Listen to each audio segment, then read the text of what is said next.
Tau pa hoi na pula khom ding nang zon no mingo tau pa hoi hi ke tunga thum ve vekina khom ni kha ni thum tau pa hoi hi ke tunga tau pa hoi hi ke tunga tau pa hoi hi ke tunga amen tau pa hoi hi ke kwan sunga kha ni thum tau pa hoi hi ke kwan sunga tau pa hoi hi ke kwan sunga tau pa hoi hi ke kwan sunga amen kala semna ka sangga na ina na ina ka timsera tau pa hoi na pula khom lai ni kha ni thum tau pa hoi hi kala semna ha tau pa hoi hi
sa buhay tung anong luhi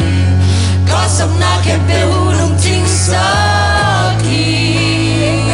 Tau pahisa kay nung pogi Tau pahisa kay nung pogi Kain ko hilal takaya Kung pilang penpan kay nung ina Rin mo tu pahang bekike Nahoy natin siyang tanteke Tanggen so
nang kumpia tau pa kalung ta tau pa kinong in matin kalung jam lua tau pa kinong happy ma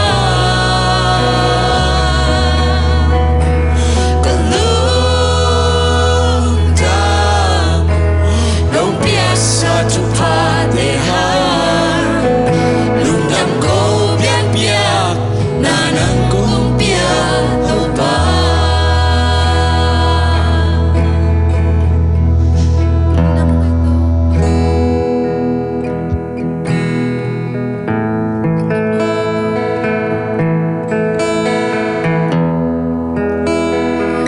nang mamin pa rin ang tahin to ba nang mamilian to tahin to ba minsan na lebang na ukso na lepa toy na kem tep nang mahupyaw to ba natate mi man kim khat sian to pa nang mahoy na te natate luntak na suma nang manong cuma nate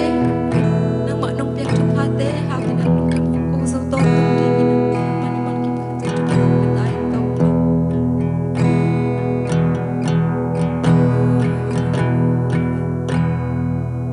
kung namang tinig simlo to ba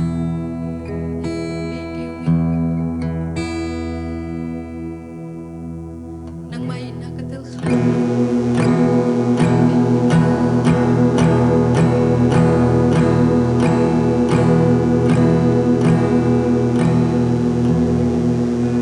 patoy na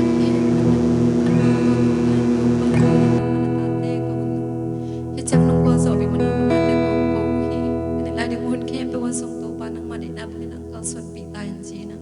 Jesus na sila sa minakong kiyab ki kohi. Tuwa pa siya no. Amen.